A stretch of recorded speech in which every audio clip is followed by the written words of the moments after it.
Being that it's 9 o'clock, we'll call the meeting to order. We'll start with the Pledge of Allegiance. I Pledge allegiance to the flag of the United States of America and to the republic for which it stands, one nation, under God, indivisible, with liberty and justice for all.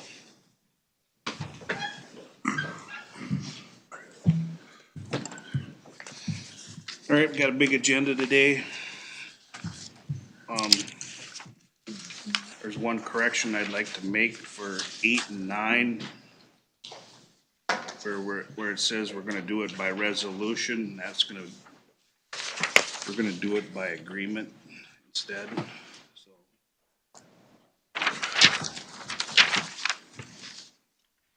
That's the recorder and treasurer. Yep, That'll be by agreement. yep.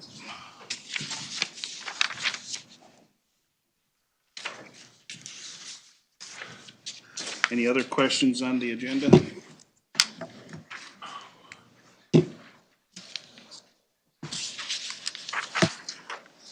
Is there a motion to approve the agenda with those two modifications? Make a motion to approve the agenda. Second. Any further discussion? 304, All those in favor signify by saying aye. Aye. Opposed, same sign. Approval of board meeting minutes from December 23rd. Are there any additions or corrections to those? Not, is there a motion to approve? Motion to approve. Second. Any further discussion? Not, all those in favor signify by saying aye. Aye. Aye. Opposed, same sign. Public comment. Now's a chance for everybody in the public that would like to make a comment. State your name and where you live. My name's Eric Schmidt. I live in La Crescent. I guess I'd just like to, I think some of you are aware, but former commissioner from La Crescent, Teresa Walter, passed away last night after battle. Yeah, we just heard the news too this morning, so yeah. I don't know if this is the right forum, but Yeah, well, Teresa served the county for a long time. I think she was in. Very 12 passionately. years, I believe. Yeah, she did a very good job. She was passionate about it. She was in the township, La Crescent Township for a long time, so Good person. yeah, prayers to their family and Dick. I just wanted to make that known. Thank you. Thank you. Thank you. Any other comment?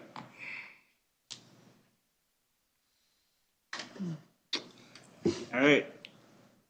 We have no appointments. We'll go on to the consent agenda. There's 6 items on the consent agenda. We have a couple of appointments for planning and zoning and board of adjustment.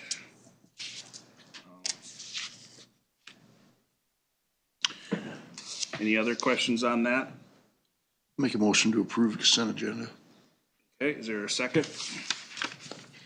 Second. Any further discussion? If not, all those in favor signify by saying aye. Aye. Opposed, same sign. All right, on to action items. Number 1, considering zoning amendment for Chandler and Olivia Lemke and A&K Development LLC to rezone an area from the Agriculture Protection District to residential in La Crescent Township. Amelia. Good morning. The Planning Commission met last month and reviewed just a single application and for a rezone from, as Eric stated, from ag protection to residential.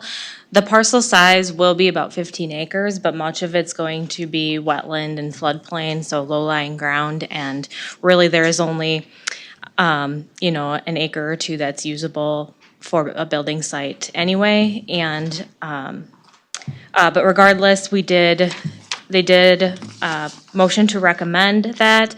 And as I've been doing, we did include a condition that the rezoned area shall only contain 1 buildable lot unless a plat is approved under section 36 of the zoning ordinance.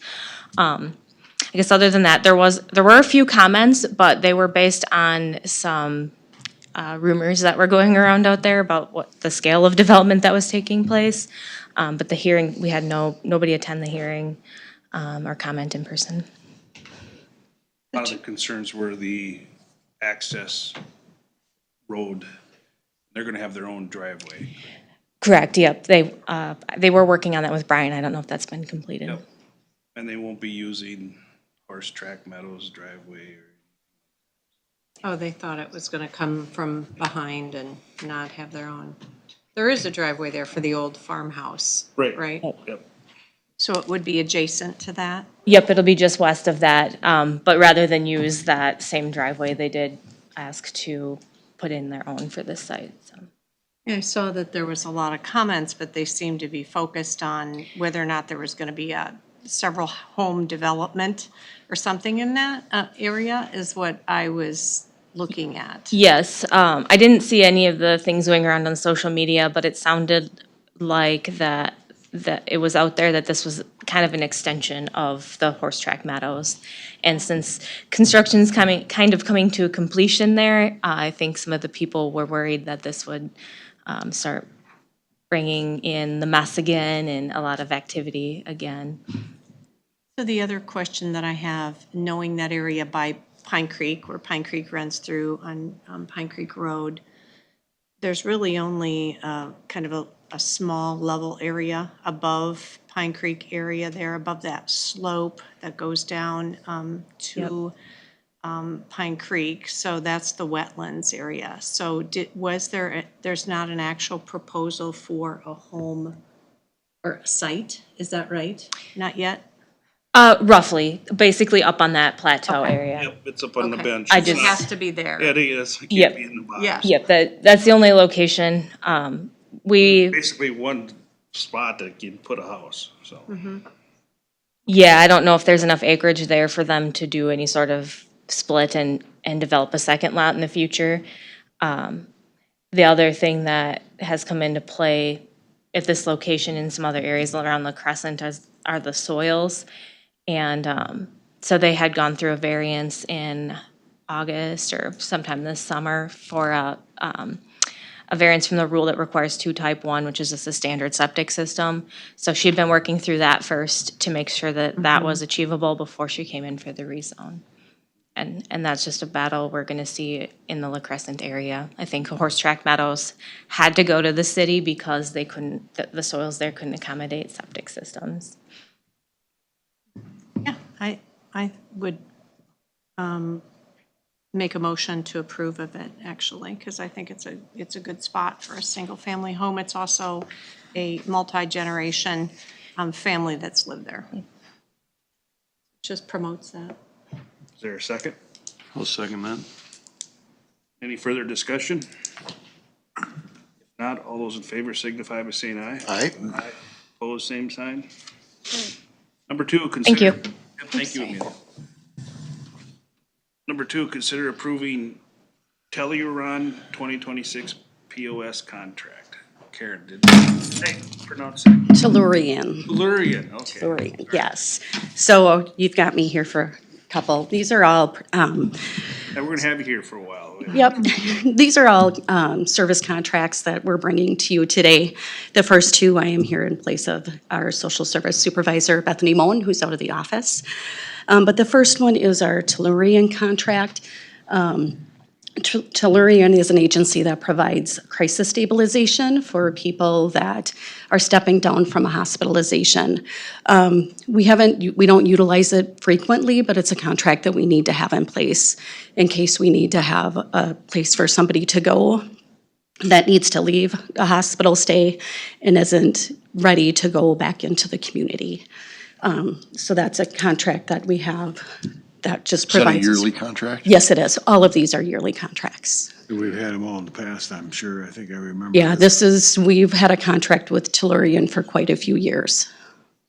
Motion to approve? Second. Any further discussion? Is this, I'm looking through my packet here to see if this is the one, we had John's signature on some of these a few days ago, and he's no longer with the county. Is that something that we need to change with the signature on there? Or, I don't know if this is the contract or not. I know like the SEMCAC and the WDI, he had executed those prior. But it was this month, Yes, it was before he left. but days before he left. So I'm just saying, is that something that county should be doing, is have somebody sign a contract that is no longer here? Yeah, we can look into that as far as having that contract re-signed. I did, speaking, here, Andy will yell at me if I'm not talking into the microphone. Yep. I know that in the interim right now with the lack of John, I was gonna be the signature authority for a lot of that stuff. So any of these contracts that need to have another signature on them, I can definitely provide those signatures, to kind of keep those up to date, yes, so. Just to review, and, because it's, Yep. I mean, it was, like I said, days before his retirement and he's Sure. gone, so. Yeah, and I can add my signature onto that as well, so, Thanks. for all these contracts. Okay. Okay, thank you. Thank you. Anything else? All those in favor signify by saying aye. Aye. Opposed, same sign. All right. All right. The next contract is also for social services. This is with Wood Psychological Services. This contract allows for reflective supervision for child protection staff. It is out there, and again, this is an annual contract. I believe we have had it for 3 or 4 years with this particular provider. But Ms. Woods provides reflective supervision to build, improve practice, build resilience in workers, and reduce burnout by focusing on the emotional impact of the work. I'll make a motion to approve that. Second. Any further discussion? Not all those in favor signify by saying aye. Aye. Aye. Opposed, same sign. Does Sue look at all these contracts? Yes. I usually do, yes. So like, it's the same contract over and over and Some of over. them are annual contracts, and a lot of them are come from the state too as well, but I'm familiar with Dr. Woods. Thanks, Sue. Number 4. The next contract I am presenting to you today is for our SNAP ENT, that's SNAP Employment and Training. This is a contract that is held with Wabasha. There's 4 counties that participate in this. There's limited state funds that we can tap into for people that are recipients of SNAP to work with our employment and training counselors. This grant there's only $3,742 in this, but it does provide an avenue for our provider to get some reimbursement for the work that they're doing. Again, this is an annual contract that we've had in place for multiple years. Is there a motion to approve? Yes, motion to approve. Second. Any further discussion? Not all those in favor signify by saying aye. Aye. Opposed, same sign. Number 5. All right, our workforce development contract, I had just come to you a few weeks ago about our MFIP consolidated fund plan that we have. That is a biennial agreement. Our workforce development contract is an annual contract we have with Workforce Development. They are a provider that works with our family cash participants, where they work to try and find them employment. They help with resumes, job search, and support services to help people graduate from being on any kind of cash program. This is an annual contract. The contract for this year is for $125,000 for those services. And they'll work with the MFIP and then DWP, which is another cash program, which sunsets on March 1st. So then it'll just become our MFIP contract at that time. I'll make a motion to approve the workforce development contract. Second. Any further discussion? Not all those in favor signify by saying aye. Aye. Opposed, same sign. All right. And my last contract for today is with it's our 2026 SEMCAC MA transportation contract. We do contract with SEMCAC for their volunteer driver services. They help provide transportation for people receiving medical assistance that don't have reliable transportation to and from medical appointments. Again, this is an annual contract that we have held for many years with SEMCAC. Is there a motion to approve? Move to approve. Second. Any further discussion? Is this, is that service going to increase? Do we anticipate that because of the clinic locations? It hasn't at this point in time, but, you know, it is one of the options that we have for MA transportation. There's other providers we have. Otherwise, there is, people can, through our access plan, be reimbursed. So if they have a family member or friend that takes them, we can reimburse that way. So it's hard to tell if So it it's hasn't going to be, changed. The services haven't changed yet? no. Okay. Anything else? All those in favor signify by saying aye. Aye. Opposed, same sign. All right. Thank you, Karen. All right. Number 7, consider approving lacrosse glass and overhead door quote to replace existing exterior door with a swing door and a push button activated door opener, along with the installation in an interior sliding door near the stairwell landing to create an interior vestibule. Total cost of $33,943. Are we talking the west end here? So yes, the west door. So the sliding door was put in about 5 years ago. Ever since that time when it got put in, there's been issues with that door not wanting to stay closed when it, heavy rain, when there's leaves blowing by, different issues with that door wanting to open up all the time. We've had, and I was going to bring my computer with today to load up a video. This past summer, we had the slider doors popped off its track and open up at 2:21 a.m. in the middle of the night. Doors was swinging open and shut throughout the night. And when Carol came into the building in the morning at 6:30 in the morning, the door was wide open.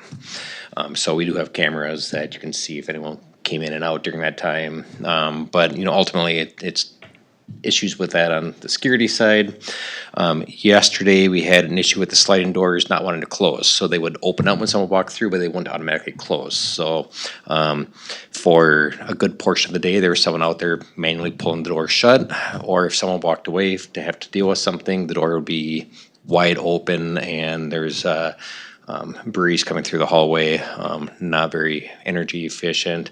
And I was told even that the door on the east side was getting blown open from the breeze coming through the building.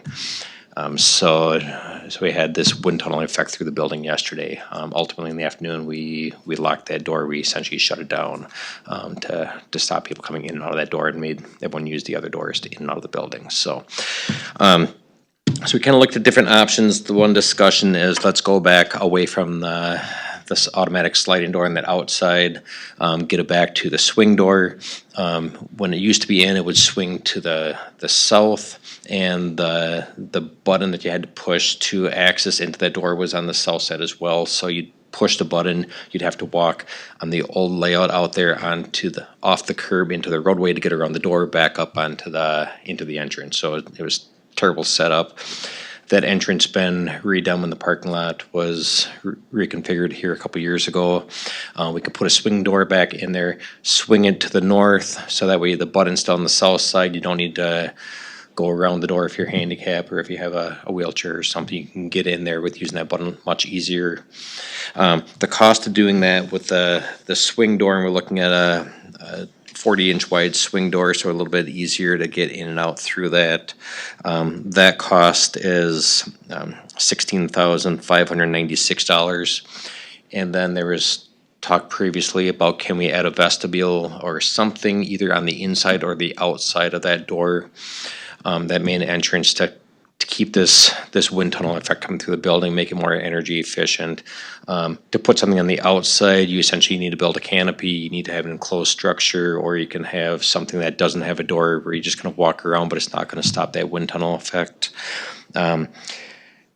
What we kind of looked to add in the suggestion is that we put a sliding door a little over 5 feet, or about 5 feet below the bottom of the stairwell. So you come down to the bottom step, you have a 5-foot landing area before you get into the bigger, wider open area. I don't know if you have access to the S drive. And you can pull up a picture to show it, make it a little bit easier to visualize. Where's it at? S I've got drive. the S drive up. S drive, go to the doors folder.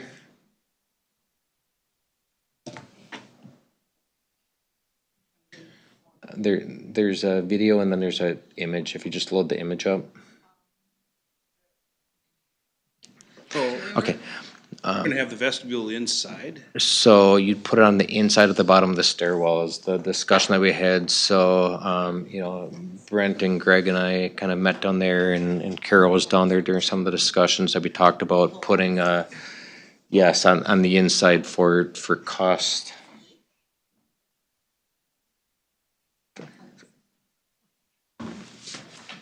We'll get it here These loaded up. sliding doors, they're not that old, are they?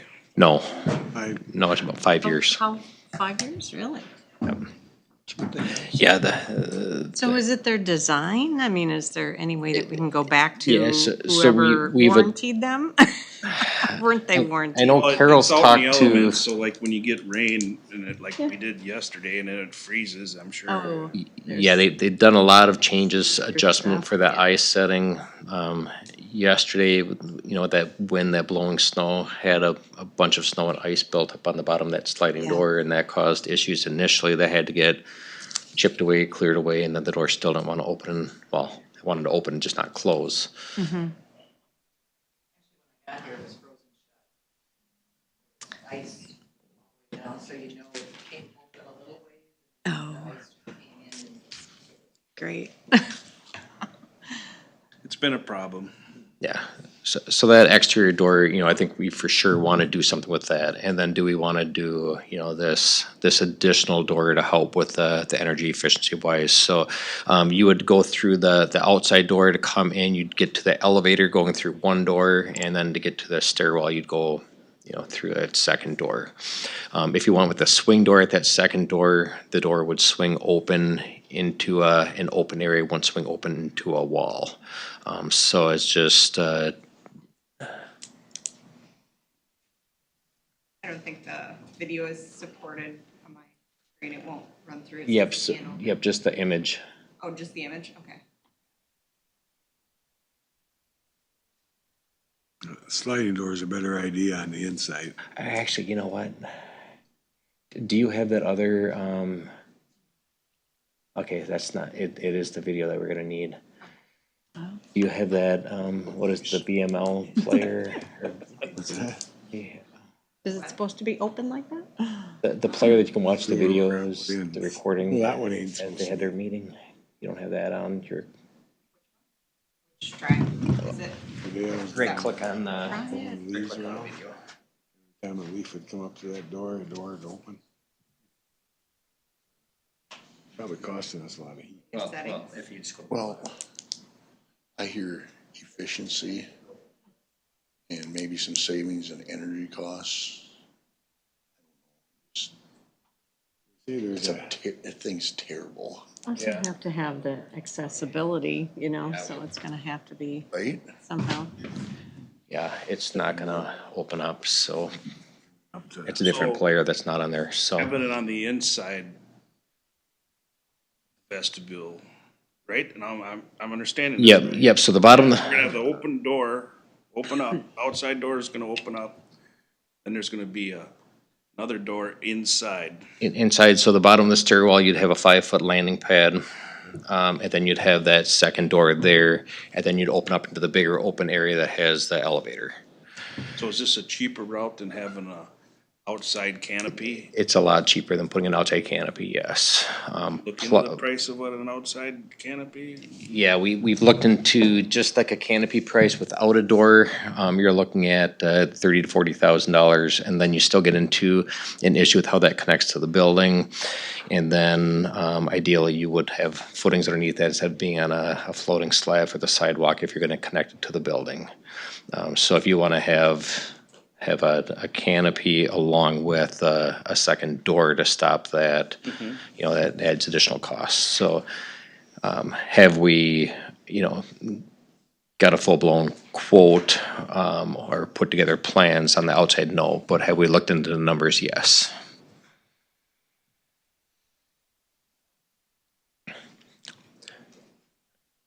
Yeah, so the second door would be off to the right of where this is at the bottom. At the, go in them doors and you take a hard right, and then you'll be right at your sliding doors. Yep.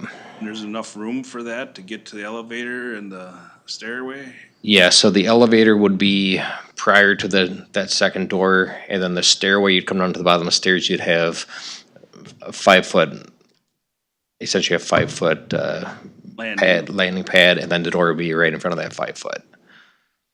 Which meets ADA requirements that way for distance, because you need to have that 5 foot area.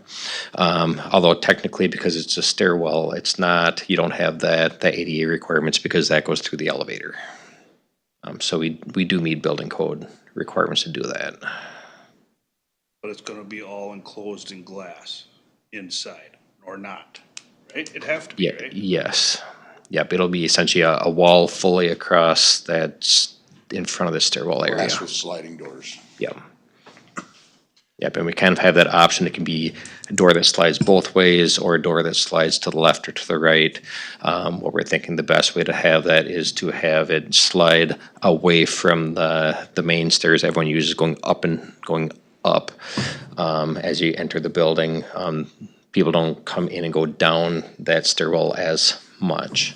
So that way the ones that are people that are coming racing down the stairs, that's the door will open up away from that person. So the stairway would not be blocked? The one as you come in to go up the stairway, when that door is open, you'd go straight up the stairs. Yeah. The second door is gonna open to the right. The outside one would open to the north. Yep, so as you leave, it'll go to the right. So there's no mechanism in front of the stairway? I'm just thinking about safety, if it gets stuck or something like that. There's nothing to block the stairway?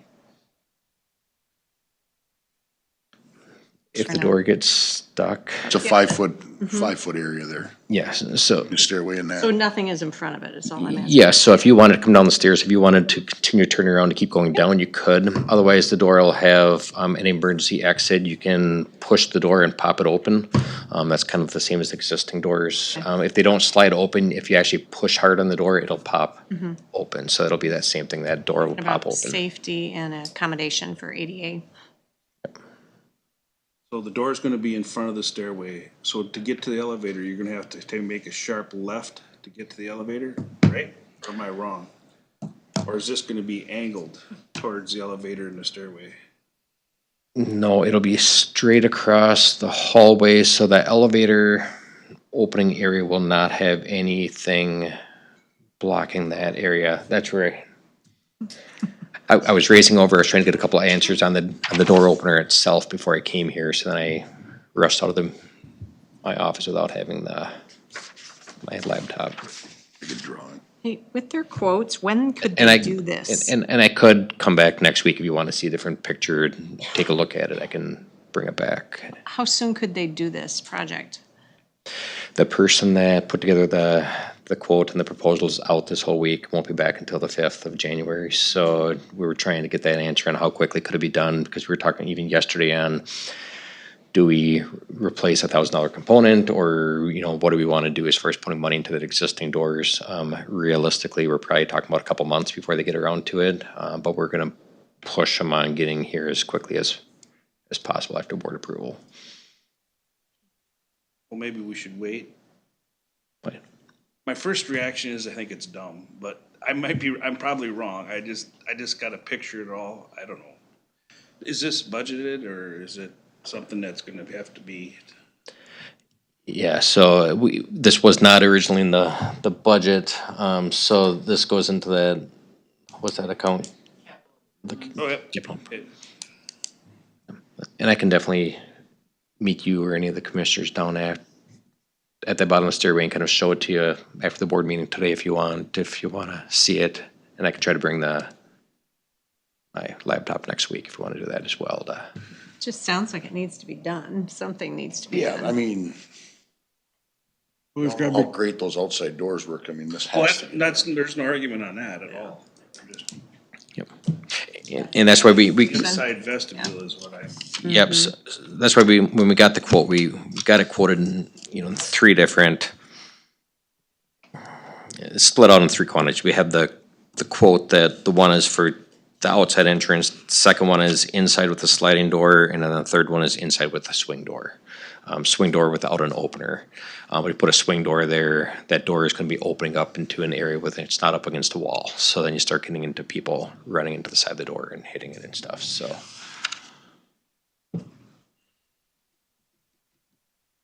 Well, it must, that second floor with all that cold air rushing up there, them rooms gotta be awfully up and down on temperatures running. I mean, with that cold air. the biggest complaint we get well, I shouldn't say the biggest complaint. We get complaints in different offices getting cold during the winter months.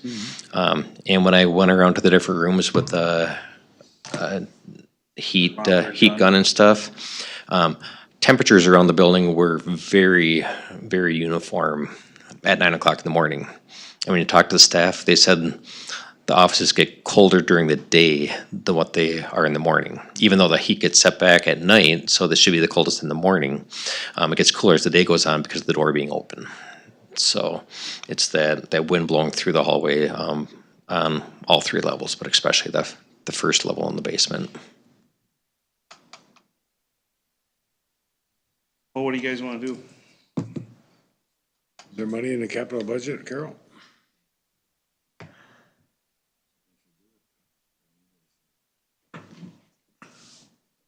Like to move forward with something, whatever you think is gonna work best. I don't know, I can't. Well, I think through the there, but I inside don't door see it. makes sense, because the door is still gonna open up and close, open up and close. So it does make sense. I find a lot of cold air right there. Stop some of it. Stop some of the wind tunneling. Yeah. Sounds like it definitely meets the needs of our, requirements, safety and. I'll make a motion to replace the door and put the other one inside. Is there a second? Second. Any further discussion? I think if we're gonna do it, we have to do it right, make sure that that's gonna, number one, ADA compliant, and then also serve the purpose of, with the heat and So Cross Glass is down and looked at this whole thing, right? Yep, they've been down, and then the company that services the controls in these doors is not La Crosse Glass because it's out of their territory. It needs to be it's a company out of Rochester. So that person or the company was here yesterday, dealing with the other sliding door, and they were talking about what type of controls are in or openers in that quote. So they were making suggestions. I was calling La Crosse Glass this morning, trying to get answers to make sure that the automatic openers are ones that are going to be good quality stuff, not something that's going to be a headache when it comes to repair. Last thing I want to have is a door that doesn't function correctly. So, even though I couldn't speak with Dwayne, the guy that put together the proposal, I spoke with a different salesman over there, and they've kind of confirmed that the components being put in this are good quality components. So it's what we were expecting. the So old stuff there, is there any trade-in or repurposing of possibility? no, and that's where you kind of looked at, can we use that one to just kind of move it over and use that on the inside? Yeah. But the size is a little bit different. It won't fit. So no, we really don't have a location for it of any value. Well, they're a reputable company, so. Yeah, they are. All right, Fix it, we better fix it right the first time. any other discussion? Agree. If not, all those in favor signify by saying aye. Aye. Opposed? Thank you. You.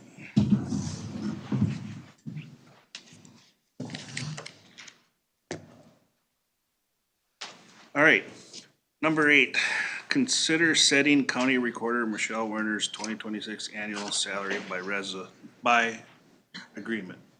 Brent, you wanna? These next 6. Good morning, Commissioners. Morning. So yeah, this originally came out for having, also I'll kind of speak to number 8 and also number 9 at the same time. Having their pay set by resolution. They are appointed into an elected spot.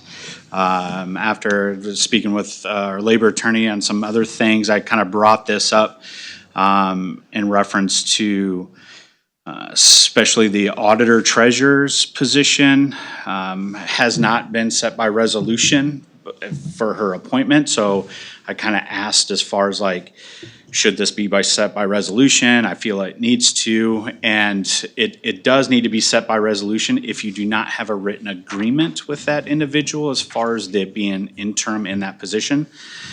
I feel like looking at, this is only the last year, just a written agreement in-house, basically saying that this is an interim position going forward on the pay scale and pay band that they've been on since they've been part in that position, would probably be best instead of just having the resolution and just kind of complicating things on that. So that was just kind of the recommendation. I did speak to Polly and Michelle about it, and they both said the in-house agreement is just perfectly fine.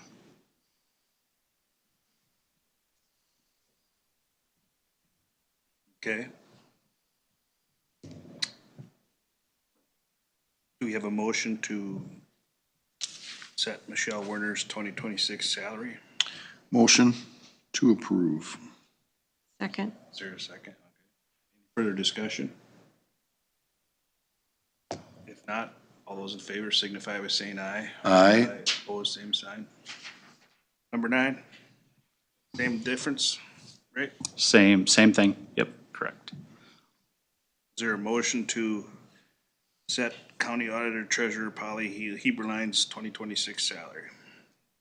So, Craig, Is there a second? second. Any further discussion?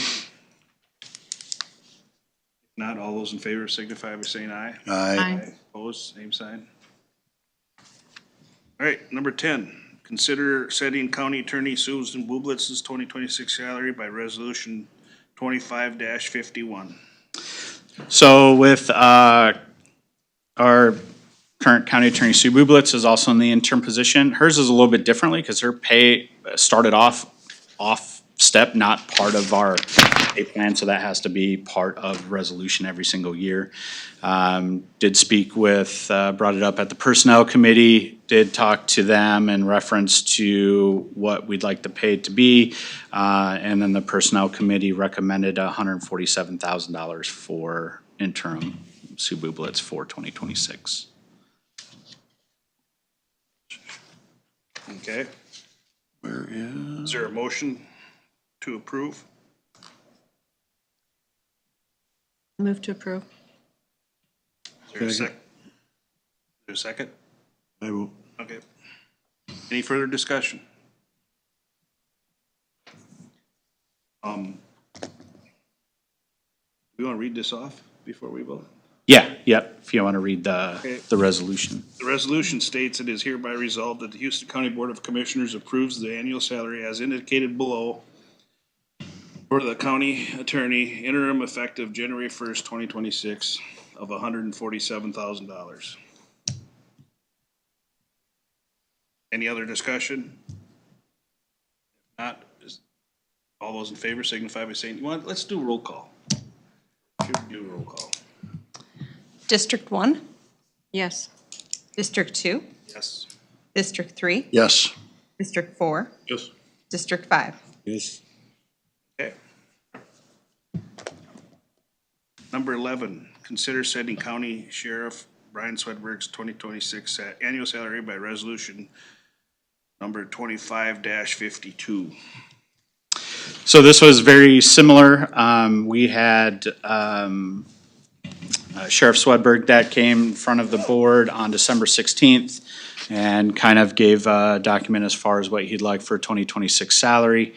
Information was given to the board in reference to Sheriff Swedberg's request, as well as his department overview, how many employees he has, calls for service, and then also area peer comparison counties. was given to the Personnel Committee to look at as far as to set the salary for Sheriff Swedberg for 2026. That information was reviewed at the Personnel Committee, and the Personnel Committee also determined that they would like to set the salary for Sheriff Swedberg for $147,000. And I'll read the resolution here. It's rather lengthy, but it should be done for the record. Whereas Brian Swedberg is the Houston County Sheriff, whose 2025 salary is $141,473. And whereas the county board has the duty and responsibility to set the salary of the county sheriff by resolution on an annual basis after consideration of responsibilities and duties of the office and the county sheriff's experience, qualifications, and performance. Now therefore, the Houston County Board of Commissioners makes the following information part of the record. Number one, the county board has reviewed and considered the statutory duties of the county sheriff and met with Sheriff Swedberg on December 16th, 2025 to discuss his office and duties. In addition, the board reviewed and considered the 7-page memorandum provided to by Sheriff Swedberg dated December 16th, 2025. Number two, Sheriff Swedberg has 34 employees. Employees include deputies, jailers, dispatchers, clerks, and administrative assistants. Number three, Sheriff Swedberg has a peace officer for 23 years, was a peace officer for 23 years prior to becoming sheriff. This is his first term as sheriff. He was a corrections officer prior to becoming a deputy.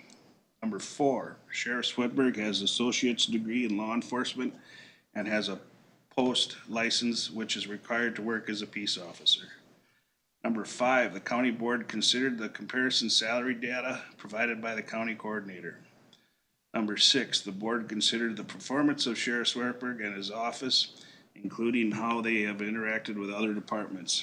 Number seven, the county board offered Sheriff Swedberg the opportunity to provide information in writing and met with him to discuss his salary. The board considered his information and all other information available to it.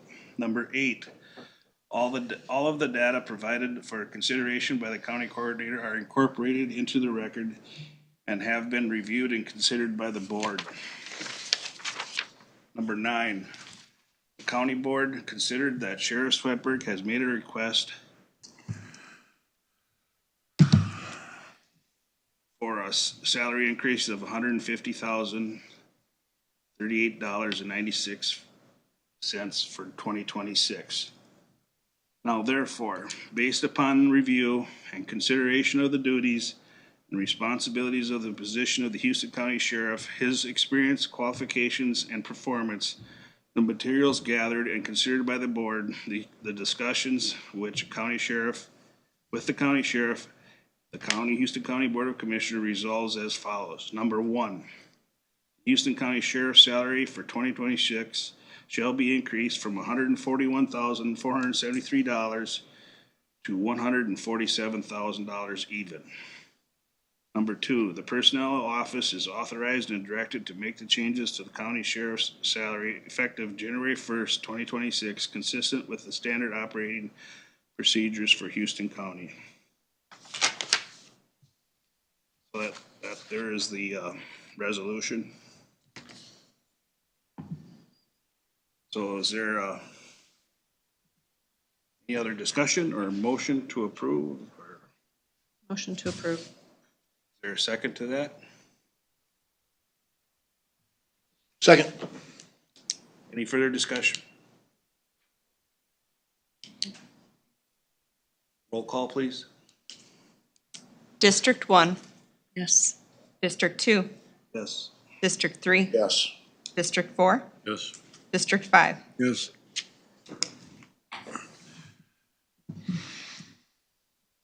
Okay. Number 12, consider setting county commissioner's salary, 2026 annual salary by resolution 25-53. So this is also for the commission salary. It was also brought up at the Personnel Committee meeting as far as commissioner salary. The Personnel Committee recommended salary for each commissioner for $23,000 for the year of 2026. Effective January 1st, 2026. I'll read the resolution. It is hereby resolved, the Houston County Board of Commissioners approves the annual salary as indicated below for the Houston County Board of Commissioners effective January 1st. And it lists Cindy Wright, Eric Johnson, Kurt Zender, Robert Schultz, Greg Myrie as the County Board of Commissioners, and it's set at $23,000. So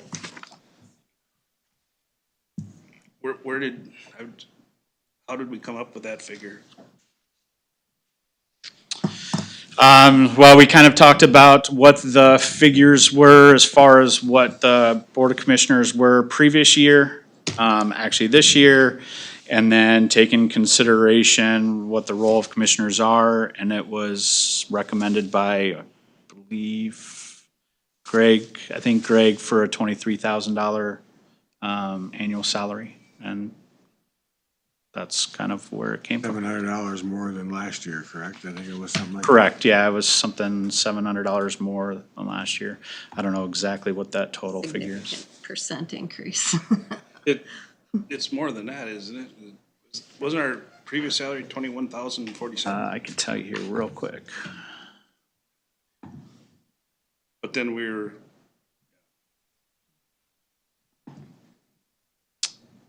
So it's like $1,950 more. Oh, wait a minute, that's wrong. I went, doing some math here. Oh, $21,485.77 is what your current. I saw it was 47. I got the wrong numbers then. 15, 14, 23. Yep. So it's 7%? 7? Well, here's the situation. We're not supposed to look at this by percentages, so. Okay. Should we all be abstaining to vote on this anyway? Oh, can't do that. This is always the fun one. It should be noted that the commissioners Oh, years, yep.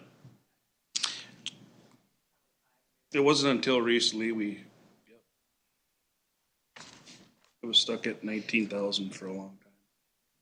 What's Fillmore County get paid? That I do not know. I don't know that off the top of my head.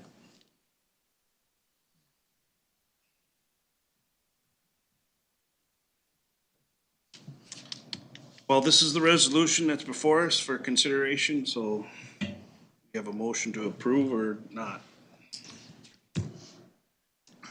I'll make a motion to approve. Okay, good. Okay, motion by Bob for approval. Is there a second? So move. Any further discussion?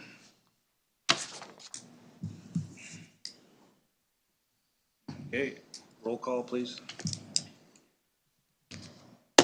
District 1, Yes. District 2, No. District 3,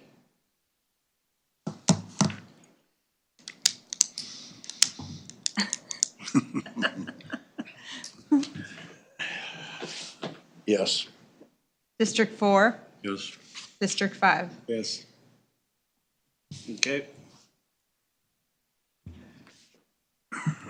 Number 12, consider setting county commissioners, no, sorry. We just did that. Number 13, consider adopting 2026 commissioners per diems by resolution 25-54. Yeah, so this is kind of just, kind of some minor updates to the, per diems. Kind of speaking to some commissioners, maybe streamlining it a little bit as far as the per diems. One thing I kind of want to note in the resolutions is per diems will be paid for meetings and events which pertain to and directly related to county business. That was a new addition that was added in there. Also, that commissioners will not receive per diem for attending the regularly scheduled Tuesday county board meeting. However, they are eligible for per diem for other county meetings held on Tuesdays. So if you have like an afternoon meeting or personnel committee meeting, which office happens at that time, you have that ability for that per diem at that time as well. So those are kind of the two things that were added in there. That's new. That is new from the per diem, yeah. So if we have 2 extra meetings in addition to this meeting on a Tuesday, we have 1 per diem. So if you go to Once a day. say you go to La Crescent Township meeting, it's a meeting. Yep. So, Maybe it's a per diem for that? yes, that's what it should be. I was thinking of our other committee meetings. Is that what we were I talking guess if about? I go to a township meeting, I charge $40 per diem. I don't know how you guys do, but that's what I usually put down. I didn't put anything down. So, Ask Carol. yeah. Ask Carol. You know, so just to kind of read this through, per diem shall be paid to commissioners attending a meeting listed on the current year's formal list of committee assignments, which that'll be, 2026 will be the next, meeting. We'll get those taken care of, which is adopted at the first meeting of January of each year, and as mentioned throughout the year, or as amended throughout the year.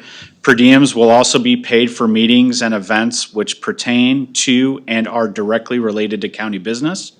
So if you go to a meeting that pertains to or are directly related to county business, That covers everything. that So if- kind of will cover that. So in other words, if you're not assigned to that committee, but you go, you still get paid, even though you're not assigned to that committee. So like, for in other words, planning commission. You're not assigned to go to the planning commission. So if you're on the planning commission, you have, a set was $100. Yeah. Cause it says here, planning commission session, $50. How I read this is that if, let's say Kurt goes to the planning commission, that for county business, he would get his per diem. Well, yeah, and a lot of times we have public hearings, so we are allowed to attend public hearings, so we have to be here for them, so same thing. And we haven't had a per diem for those previously, right? I haven't taken it. I guess I haven't put anything down. Yeah, Okay, so it's this one here. All right, thank you. fine. Whatever works. Fine. But, you know, this is, at the end of the day, this is what your per diem schedule is, and we can amend it as needed to.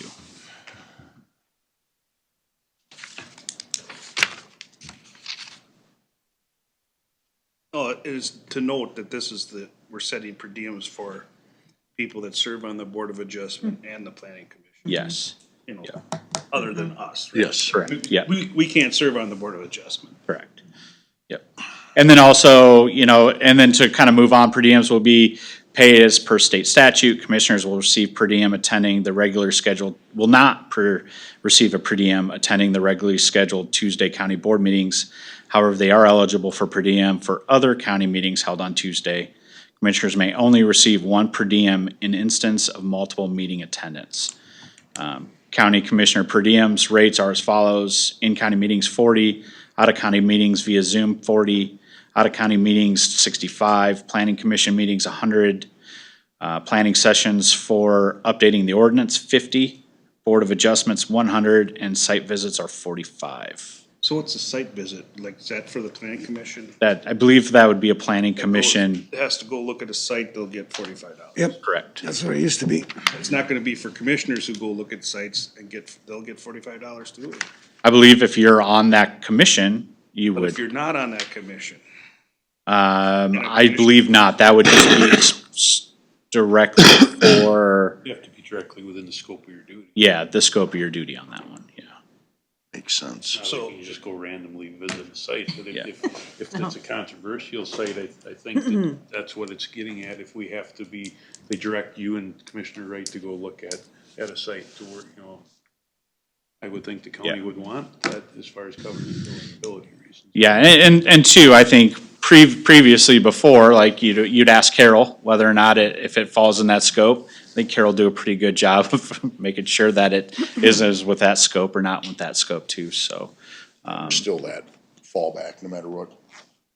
We can always still ask Carol. There's a lot of gray area in the way it was written before. This helps clean up some of the gray area, which is audited by Carol.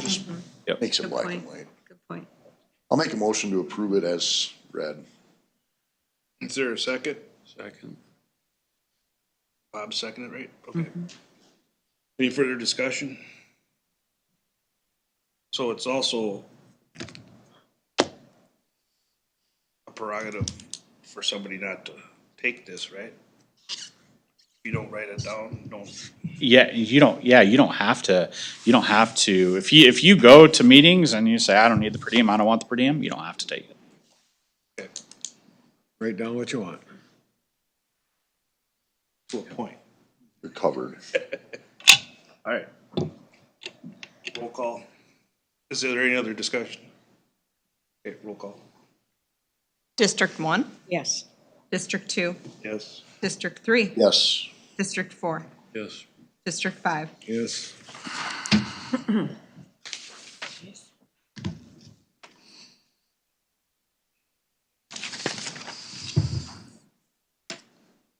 All right, number 14, consider approving professional services contract with Groundbreaking Connections LLC. Brent.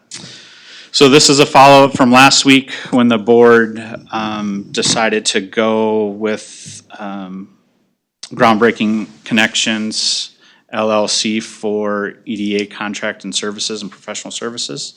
This is the contract that was written up. It very much closely mirrors the last one that we had. There wasn't a lot of variation from it. This has been to our county attorney, Sue. She has looked at it and recommended some corrections on some minor things that were in it as far as like labeling, but outside of that, everything is good to go in her concern, so. Motion to approve. Is there a second? Second with those changes. The changes haven't been made yet, what we're seeing. Incorporated. They are incorporated in that. Recommendations, yeah. There were some Roman numeral issues that needed to Okay. be fixed, so. Yeah. So I second it with that. This contract, we're hiring this Groundbreaking Connections, but in this here whole piece of paper that I read through here, it looks like it's gonna be a coordinator job to me. Is it gonna be a company or a coordinator job?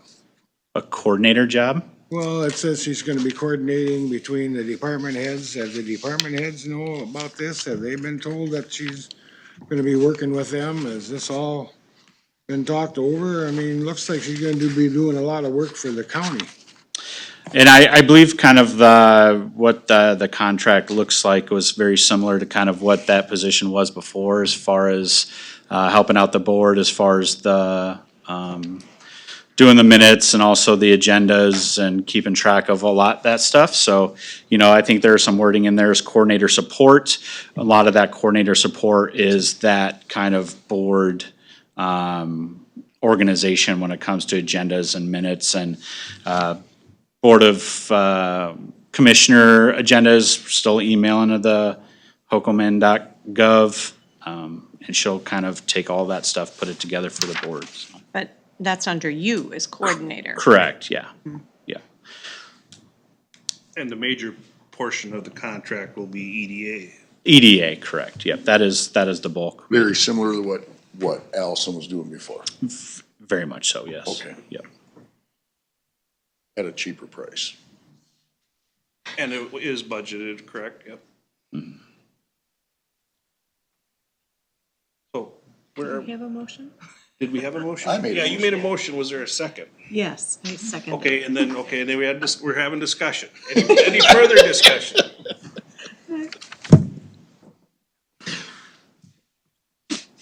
Okay, Clarifying that.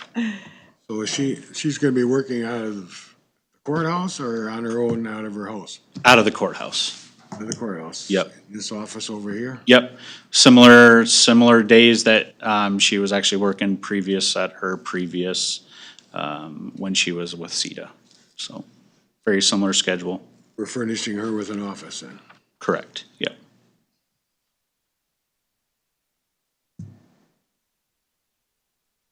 It was well explained in the proposal here, I thought, so.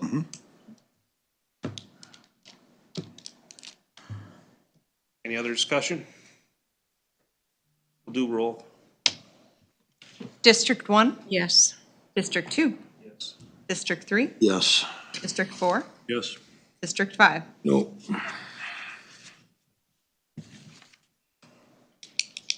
Okay. Now we go on to the big one, the big fun. Consider adopting 2026 operating budget resolution number 2540-48.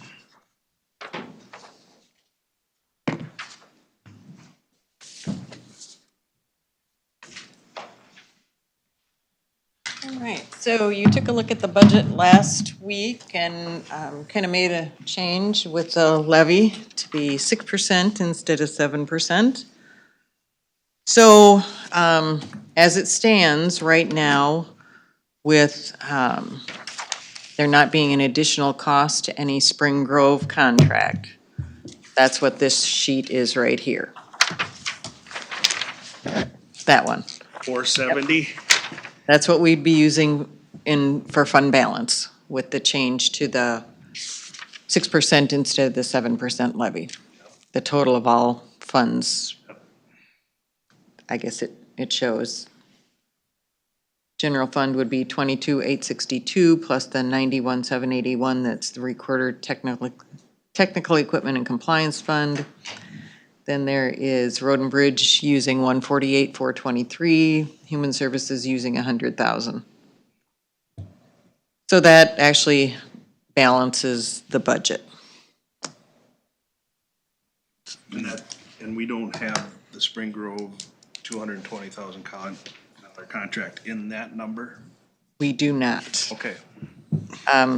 So it's actually as it was originally, you know, the contract was for the two officers, the revenue was for the two officers, so it's zeroed out.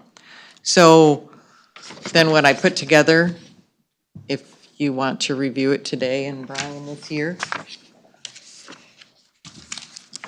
So the first column shows the 2025 budget, the 2026 proposed as it is now. Then there's a column that says Spring Grove one officer and add the other to the sheriff's office. That's the $220,000 contract. So if you look down at the bottom on the fourth page, it shows the 220 for Spring Grove offsetting. So the sheriff's office then includes that extra officer and the changes in the vehicle that Brian had indicated. So if you were to do the one Spring Grove officer at the 220 and add the other one up into the sheriff's office, the difference actually from the 2026 original proposed sheriff's budget would be an increase of $2,400. You look on it would actually be on the third page, the totals, Yeah, so the effect to the sheriff's office. So then there's the Spring Grove no contract, and add both of the deputies up into the sheriff's office. that's the 2754, 782. Yep. And then the no contract And no contract with laying off the two officers. is 2494, 720. Yes.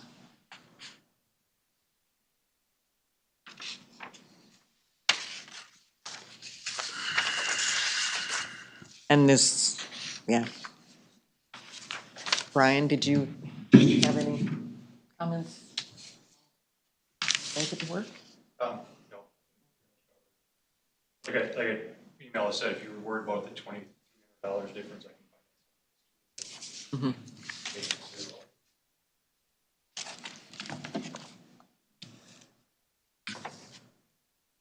So as it stands right now, we take the contract, we'll have one cop in Spring Grove and we're gonna absorb the other one. And if we have no contract, we're laying off 2 of the deputies. If you have no contract, you could add them up to the sheriff's office, and that would be an increase of a couple $100,000, Yeah, a so, little bit less than that. But so if we were to do the third column, no contract, budget of 2.4,994,720. That's no contract, that's laying off 2 officers. Right. That would be the budget. So if this afternoon they approve the Spring Grove contract, that could get just added in, couldn't it? Right. Right? I mean, if we were to approve that number today, they say yes to that contract, we could just add that in after the fact? Yeah, you could Yep. modify the budget. Yep. Which is what you would have to do. Right. Depending on, You'd have to have a modification of adding it back in, that number 220 Which would increase the net. would increase it to.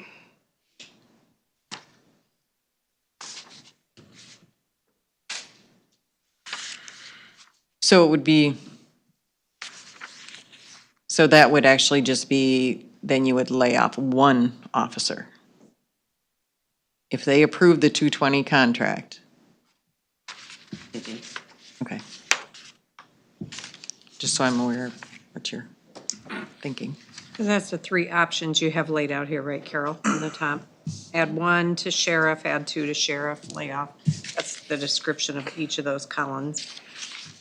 Right, well, the third first page. column is actually having the $220,000 contract with Spring Grove and keeping the other officer. See, In- and I don't like talking about this as, this is how we're gonna budget to Yeah, whether we lay off people or not. that's what, I think I'm we more leave the comfortable budget in as- talking about the numbers and letting the sheriff figure out how he's gonna make it work, right? So I'm more inclined to approve the 2.4,994,720. And sheriff could figure out how he's gonna make that work. And then if you get the Spring Grove contract, you could just add that back in. You can figure out how to make that work. Wouldn't that be the correct, am I wrong on that assumption? well, he's got so much money to work with, so, I mean, if he wants more officers, he'll have to figure a way to do it. Yeah, I'm not comfortable with Our budget. designating a layoff, because we're No, not no. managing the staff. No, no, that's not what we should be doing at all. He said, Be just looking at the budget numbers When are they gonna, they're gonna be tonight, this afternoon. this afternoon, I believe. this afternoon? 2 o'clock? So you're gonna know something this afternoon. So that could get brought to, if in fact, and the mayor of Spring Grove did call me, so I feel comfortable. He, as an individual, but as the mayor, is a proponent of having a contract. That goes through, then we would have to look at adding it back in, and then we can look at, Brian can bring us more of this number here. We would amend Amend it, budget next, yes, the next meeting. and you can amend that. And Brian is stating that with that contract, his number 2380 to absorb the other officers, he's saying he can find that, and that can be addressed at that time also. Mhm. Because I am not a proponent of laying people off, knowing the landscape of law enforcement, so. So, So I understand what you're saying, Eric. Eric, what you were looking at in column 4 was that 24,994,720. And what I understand is if they get the contract, that's additional revenue that the sheriff's budget would get, that would get added in to be used. Well, the 220 would basically just be offsetting. There'd be the revenue and then there'd be the expenses as are listed down below. It really wouldn't affect this number. So this number wouldn't go up if they get that? No, it would, Increase. That's what I was looking at, was the net, just, your 203 contract would be added back in. so that It's net number 220. would go up. So the sheriff could utilize that for staffing or however, because we set his budget, he works his magic from there. Right. Isn't that what you were saying or you're getting at there? That's what I was saying, but I just did the numbers on that, so if we were to approve the 2.494 or 720, and let's say Spring Grove says yes to the contract, that's an additional $220,000. That comes to 2.714 720. That's what I was adding up to. But you, And that but the contract that for, doesn't add up to the Spring Grove one officer. Of course, you're.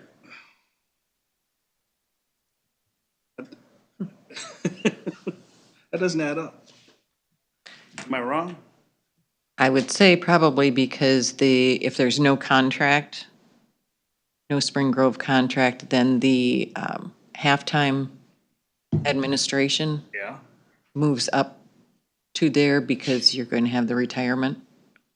So you would still keep Lawrence, which is partially applied to the Spring Grove. If you didn't have a Spring Grove contract, that would move up. So which number here reflects those numbers that sheriff added in the half salary wage of the potential retirement, squad car? That's in the Spring Grove, one officer and add one to the sheriff. That's where all of those adjustments were made. So then carrying over into the no contract and add the 2 to the sheriff also includes that halftime administrative assistant and the retirement partway through the year.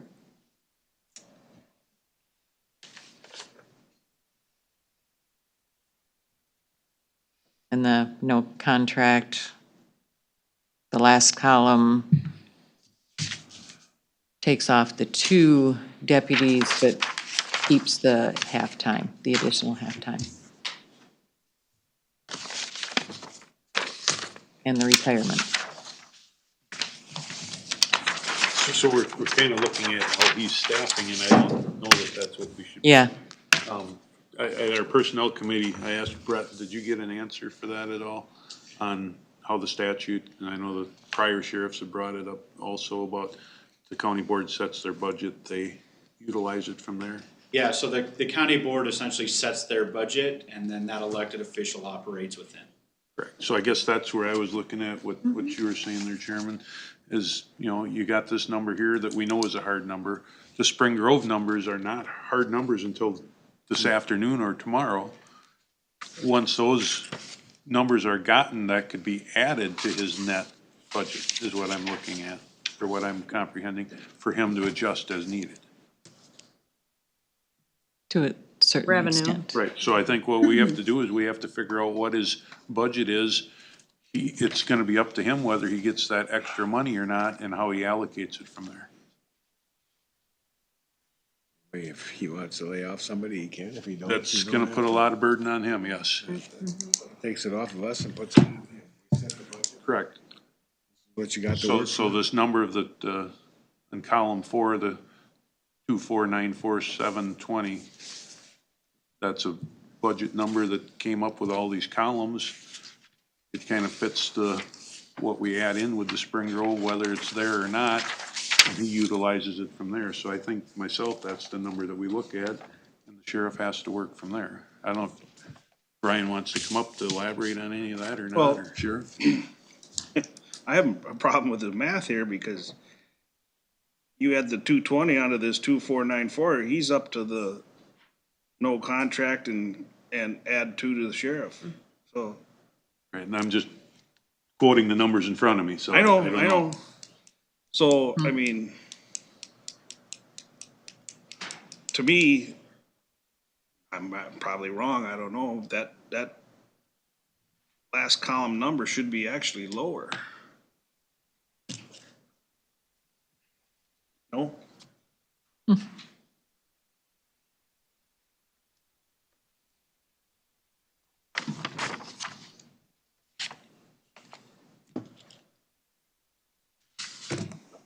I mean, if you look at the, you know, the line items, what else are we losing? Unless my calculator ain't working right. It's definitely not. Well, the 220 that he's going to get is going to be spent on Spring Grove, so it's not like he's getting that much more money. Right now, he's getting the, you know, the 402, 214, which is the 2-officer contract, but they're offsetting, so it's really not extra money that he'll get because it has to be that contract. Well, the 220 pays for the cops' wages and everything else here. Right. So if we're not making nothing, it's just 220 is gonna absorb all the expenses. Well, you're setting his budget, he has to decide where he allocates it from there. Yep. So if he can adjust his work staff or his equipment, whether he needs and wants, and makes it work. We need the number. And what number do we wanna put there? That's based off of the line items. Mm-hmm. But you're saying those don't add up. Well, so I'm looking at them all here. I mean, the expenditures are going, before all these last 3 columns here, 2025, his budget was 2.3 million $78,941. plus the 402, 214 for the Spring Grove contract. Come again? 402, 214 for the Spring Grove contract. You know, there's 2 separate areas Right. for the regular and for the Spring Grove. Back here, yes. Mm-hmm. So then in 2026, it was 397, 345. Right, that's So what. then the that budget would have been 2.5 million 72,781, right? Plus the 397 expenditure down here. Okay. Gotta add that in. And it would be offset with the 397, 345 received from the city of Spring Grove. If they had approved a 2-person contract with the halftime admin.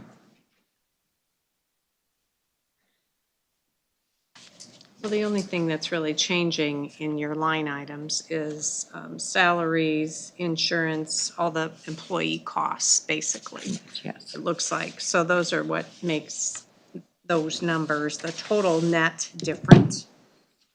Mm-hmm.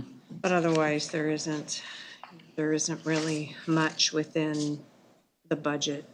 Well, I guess I gotta trust the numbers here. I think this is just my thoughts here, to go with that 2.4 million 94,720.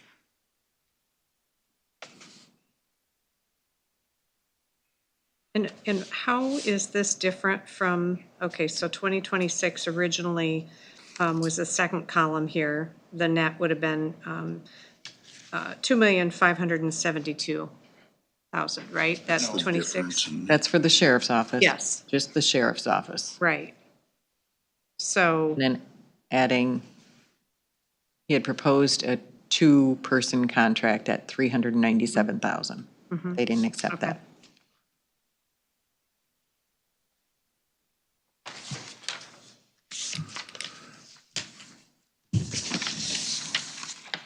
Between that number and that.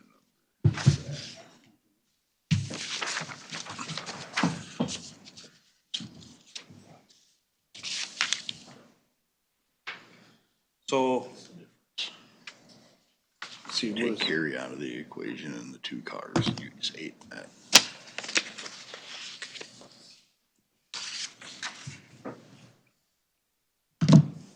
It's doable. and now, okay. Is there any more discussion on the sheriff's budget? So is there anything to look at on the rest of it here? Human services. So I guess I thought those were pretty much decided with they would use their fund balance to make up the difference. And I updated the county or general revenue one to include the 1% difference in the levy from what I had originally put on here. So we were going to be using $70,093 of fund balance in the general fund, and then we add the $150,000 to it, going from 7% to 6%. So that's added in the adjustments up on the top there, showing the 221, the 862 that the general fund will be using to balance their budget.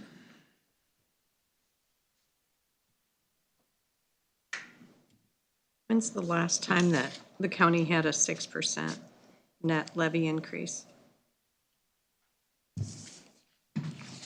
Last year was Last year we were 7.5, weren't we?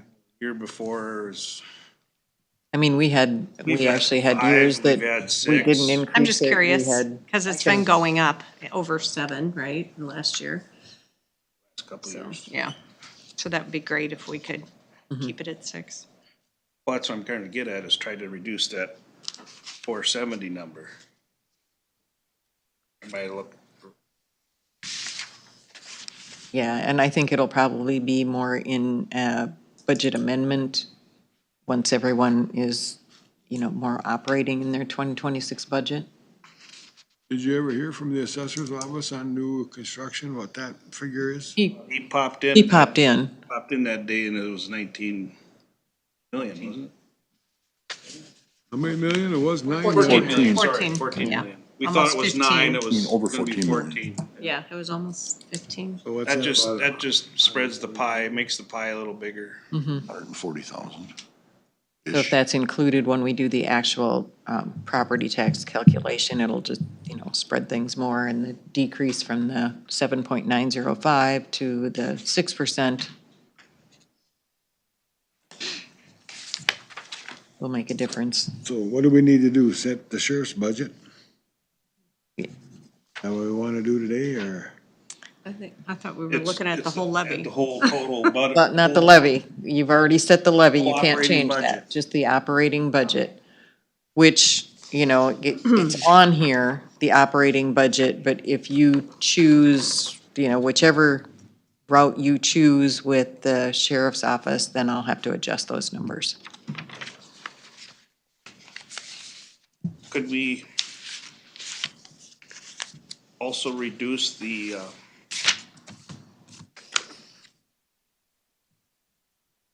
human services budget, 50,000? Have them use another 50,000 of fund balance, which is probably gonna change throughout the year. So okay. The salary budgets weren't really amended for the 2026 because there's a lot of changes, and with the health insurance changes, it really didn't make that big of a difference, but there are, I'm assuming, going to be some changes down the road Right, for there. so we could make those changes as we go, is that what you're saying? amend?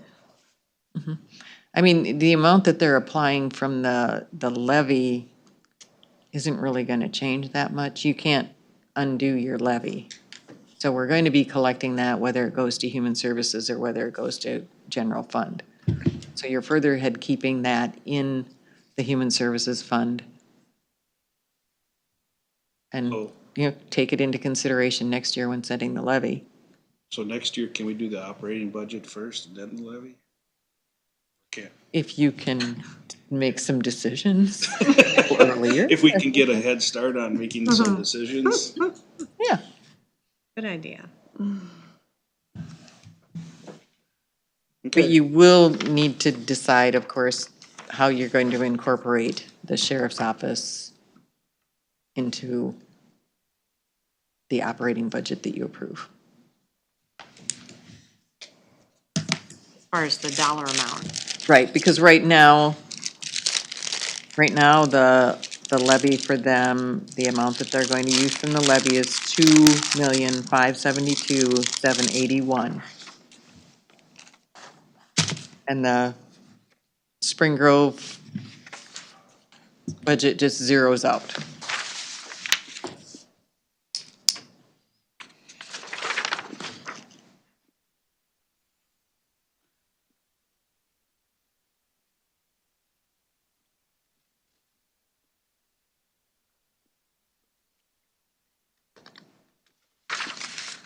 That 2,572, 781 included, but adjusting the numbers as far as the squad, taking the squad out, right? That one had looked like it had. No, that one still has the squad in. That still had the squad in? Then the next column jumped it down to 55. All right. So there's about 78,000 difference between the budgeted or the 2026 Squad here, why don't you cut the squad there? And the original last column, net, yeah, and then the minimal is what I'm looking at. Yep. Which isn't significant. I mean, it's something, but it's not as much as I thought it would be. Different.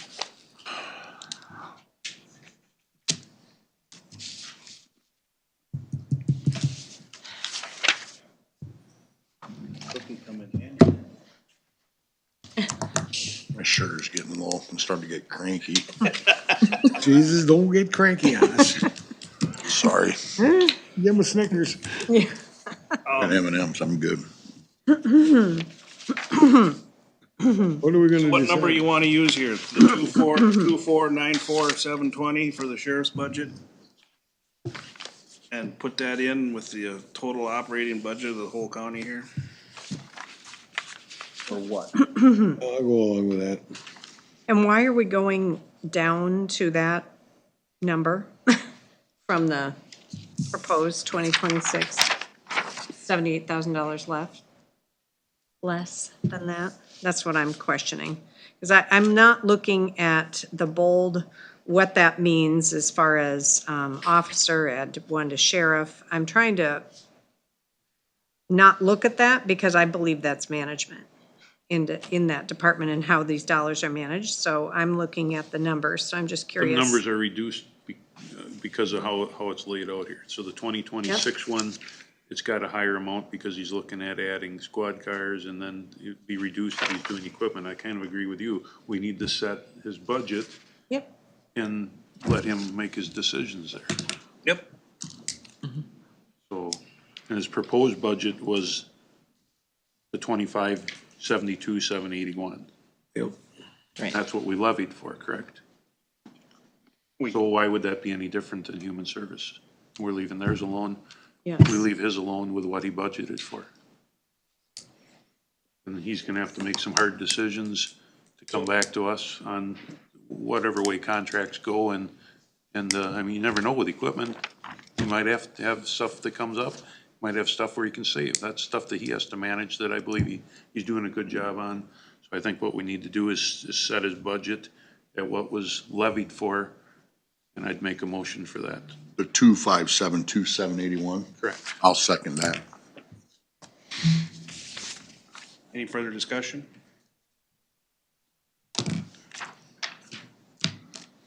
Roll call. District 1, Yes. District 2. No. District 3, Yes. District 4, Yes. District 5. Yes. Okay. I'll work on that resolution.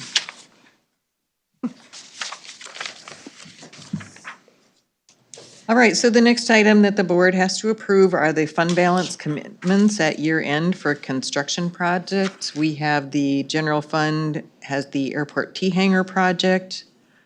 The county portion that is obligated is $28,628.18, and we need to actually commit that. Can't just be in the general fund balance, it has to be committed. Road and Bridge also has the District 6 striping project. And that amount that we have to commit is $31,723.11. And that's out of this year or next year? It's the year end, 2025 year end. We have to make sure we have that much money To them. to pay those. And do we have that? Yeah. T-hanger, that's for the work that's done so far, right, Brian? Pretty much. This is the county commitments for stuff that's not necessary.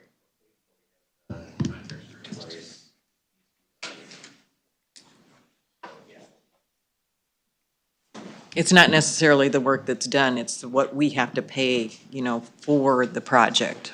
Keep things moving forward. Yep. I'll make a motion to approve. Is there a second? So move. Any further discussion? Roll call. District 1, Yes. District 2, Yes. District 3, Yes. District 4, Yes. District 5. Okay, number 17, consider Right. approving fund balance commitments at the year end for construction projects. That's what you just did. That's what we did. Oh, We're gonna do 18. Sorry, 18. Again? Give him a cookie. I'm 1 day late always here. So now this is actually for next year. We have to designate which funds we are going to use. We have our typical county revenue, road and bridge, public health and human services, and they are our major funds. Earlier this year, we designated an EDA loan fund because it couldn't be just included in the general fund anymore because of the amount that we had, 300 and some $1,000. So it was considered more than material. So we have to list it separately, but it is still a minor fund. Then we have our debt service and capital projects, also as minor funds to be used for 2026. And we vote on that every year, Carol? Mm-hmm. Motion to approve? Second. Any further discussion? Roll call. District 1, District 2, Yes. District 3, Yes. District 4, Yes. District 5. Yes. Okay, number 19, consider approving addendum to Wildcat. So the, the Wildcat Committee negotiated a contract with Wildcat Creek Management LLC last year that goes from 2025 through 2027. It was included in that contract that there would be an addendum each year for the amount that they keep initially. For last year, it was $54,000. The year before, it was $52,000. The committee did recommend $56,000, and he was in agreement with that. The committee feels he's doing really an excellent job, and if you think about it, it's actually only $1,000 difference, because if it was still at $54,000, that next $2,000 would be split. So it's only a difference of $1,000 to the county that he would keep. And then he's also looking at possibly providing for campers like internet, some type of access So Wi-Fi. And there was also discussion last year that he would take, that the management company would take over the telephone and internet bills so that they can work on getting some other things set up down there. And we have to keep in mind that we signed this management agreement to have them basically in control so that we can keep it an independent contract. Otherwise, it would become an employee. Yeah, on us. So they provide that, or they're managing any telecom, is that right? They will be. Would, that, great. We'll have a Centec, swap over the bills, and they'll investigate how they can provide, what they can provide down there. But it's not something that we should decide. They should decide that as management. I'll make a motion to approve the amendment. Is there a second? Bob seconded it. Any further discussion? Roll call. District 1, Yes. District 2, Yes. District 3, Yes. District 4, Yes. District 5. Yes. All right, last one, consider reviewing and approving payments. Any questions on those? Motion to approve? Is there a second? Second. All those in favor signify by saying aye. Aye. Opposed, same sign. And just, also just as a point, we will be processing payments tomorrow. We clean up a lot of our accounts, like any special assessments that were paid to us that go to the cities. We also like to pay any bills that we can, so we don't have to worry about accruals at the end of the year. Okay. So, but you'll get those lists. Thank you, Carol. Appreciate it. Great, thank you. Moving on to discussion items. Coordinator updates. Brent, what do you got? I really don't have anything today. It's been a short couple weeks, so I just appreciate everybody. Feels like we're having a board meeting and then that same day prepping for the next board meeting. So it's been kind of a busy few weeks, and appreciate Amy's hard work as far as getting all of that board packet stuff in on these short notices. Very great that she's doing that. That's all I have. Great. I want to thank Amy for stepping in and helping out. Appreciate it. Great job. I don't have a whole lot either. But I tell you, I have been getting a lot of phone calls, text messages. What's been in the news a lot lately is the fraud in the state of Minnesota, and I'm getting, I'm trying to assure people that I don't think it's like this in Houston County, it's just, it's more in the bigger metro areas, but I don't know if you guys have been getting any. I've been getting some phony calls on, I go through prescriptions for my specialty drugs. And there's companies calling me, wanting me to pay them for my specialty drug, and I've never paid anybody for my specialty drug. So Those are scams there's there. scams coming out. So I'm be careful. referring to the fraud at the state level here and a lot of these programs, and it's in the news every day, but. Our Monday morning city meeting with the mayor and, city administrator that was a pretty big topic, and I know there is a push throughout, the state of Minnesota wanting the mayors in different communities to sign a petition against the governor. I think that's a recipe for disaster. For what?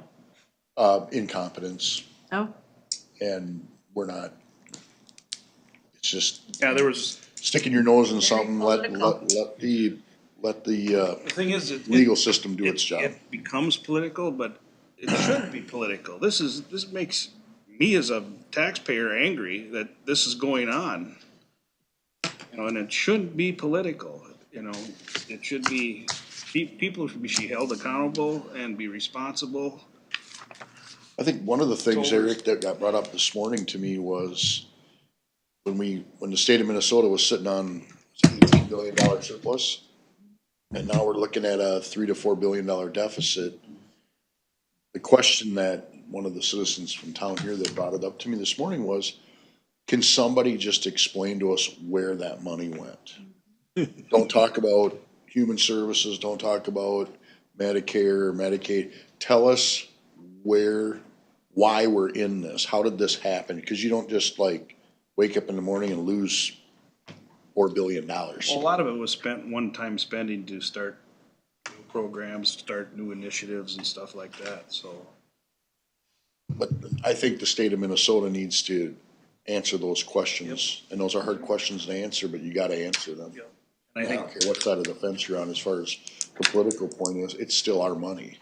right, And I believe it's state agencies that are accountable for that, you know, and Agreed. I also think that social media frenzy within the world that we live in right now can really push something that's, whether it's true or not, the rumors go crazy and then everything is fraud, you know, everything. And I just think I think the facts need to come out. So, you know, if people are transparent with their budgets and their spending, definitely, it should be looked at. But as far as just blindly saying, no, we oppose this person in office, get rid of them, is that really the problem? We don't even know that at this point, Well, so. And I'll agree with you 100%. I think it's a sticky situation for everybody to be in, but, I just, well, I just try to assure people that I believe in this county, I think our staff do a good job of making sure everything's legit. That it's not happening here, so I hope I can feel comfortable in saying that, so. But, I get the anger. I mean, there's somebody that does need to be held accountable, whether it's the governor or whether it's the state agencies that are in charge of this or whatever, because, I mean, there has to be. I listen to the, you know, then people point this out to me, well, I look at what the Attorney General said, you know, it could possibly up to be 9 billion, you know, so that's not good. And then what that makes me so mad is that it creates distrust in everything. It just turns people off and it's wrecking it, you know? It makes your job harder to try to make things better. So you gotta clean up the mess and clean up the distrust and get it back to where people are accountable. Address it. So just wanted to say that, that's all. Commissioner Wright? Well, gee.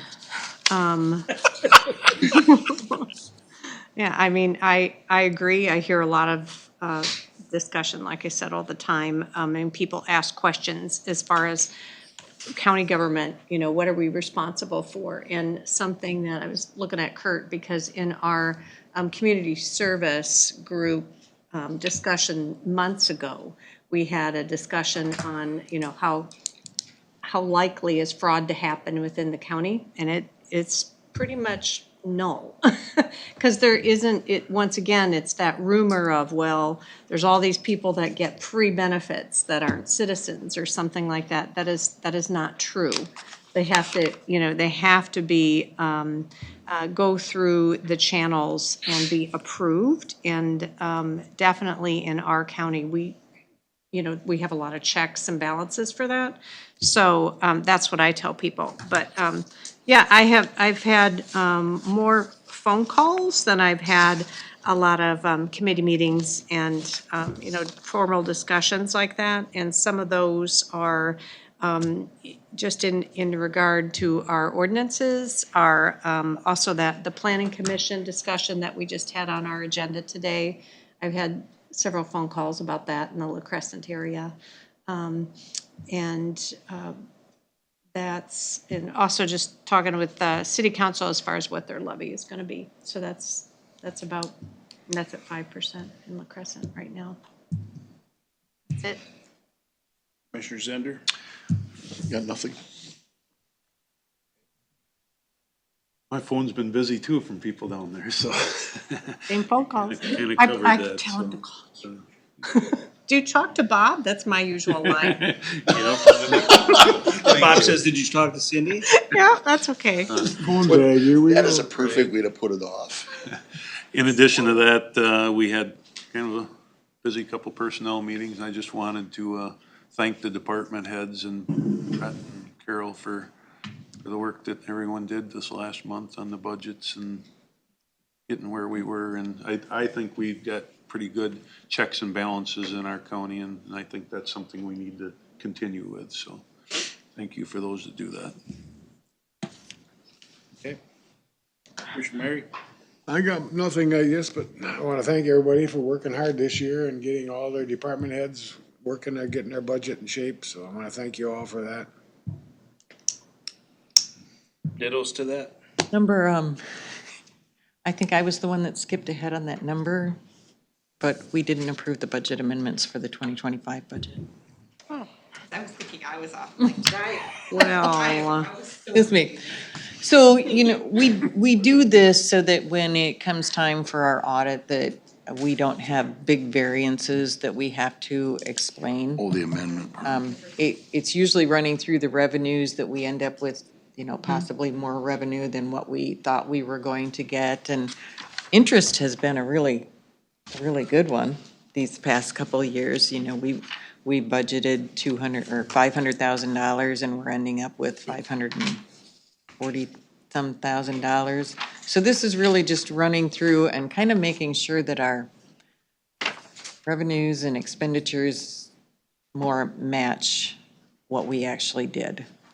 So this is one of those things, we actually did a budget amendment in June to take into consideration some of those other changes that we had with the health insurance for budgeting purposes. And now this is just kind of cleaning up some of these last ones.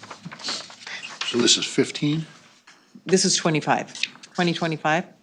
Yeah. So what number did on the action? Oh, okay. Yeah, action number 16. 16. Like, what happened?